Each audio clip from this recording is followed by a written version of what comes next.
घर में मुख छाजे ला पई गोली पिणे जो विञायल 5 रुपया रो सिक्को तो पुणाया जो गोली खबरदार मुझे पी के बारे में कुछ न करना छो पिणे कद मारे वेंदो छा ने भागो तो जो पी आहे अलाए सचो घी आहे एडो रंग जो कारो कांग बि पेरन भई मिलंदा चवंदा ॾाढा भली करे जिते गोश्त हूंदो उते त कुत्तो पुछ लोडींदो न आखिर तने मसलो छा है शादी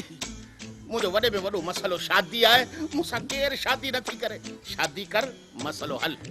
पर आऊं तने नंढी आया शादी के बारे में ते अन्या 5-6 साल ताणी मु सोचियो ही आहे अन्या नंढड़ी आई हां ठीक है शादी हियर कर प्लाट ते कब्जो 5 सालन का पोइ ॾिजे ठीक है मुखे मंजूर आहे यो मंजूर केर आहे धारी माण्हू जो नालो न वठो वात ते ओहो मुखे कबूल आहे तू बस कला मुझे बाबा सां शादी जे अल्लाह पनाह दे पिणे खां कल बाजार में हिकड़ी अख ते हथ रखियो हीअं पे मुझो चाचा खैर ताए अख में धक लगो थई आहे ची ना बा जॾहिं हिकड़ी अख सां सभु पियो ॾिसां त ॿी अख हरू छो त खोलियां भला तूं छा कंदो ई मूंखां पुछई मूं चवां सब्जी मंडी में वांगणनि खे कारो रंग कंदो आहियां ओहो तू वांगण जो नालो छो वरतो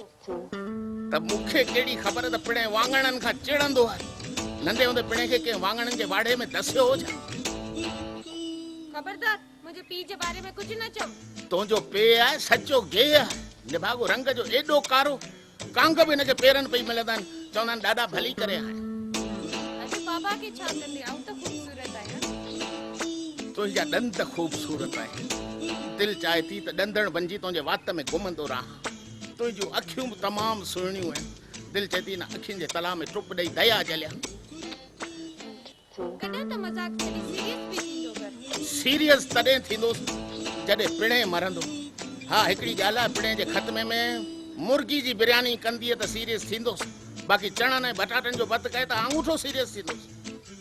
तू छॾ हिननि ॻाल्हियुनि खे मूं त शादी जे बारे में सोचे छॾियो आहे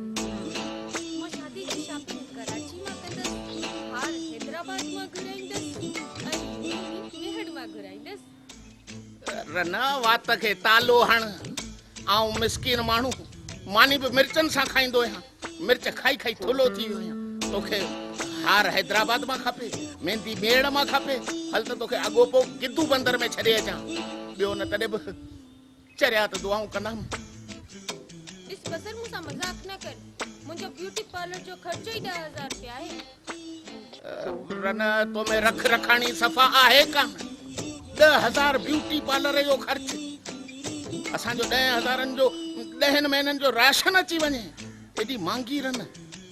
एड़ो केड़ो कम है जंहिंमें ख़र्चो न हुजे पाण शादीअ खां पोइ उहो कमु कंदासीं जंहिंमें को ख़र्च न हुजे वाह ॿार ॾिणनि में न सही पर ॿार पालण में त ख़र्चो आहे न त ॿार पालण जो ख़र्चो आऊं पिणे खां कोन वठंदुसि पर तूं सच थी चव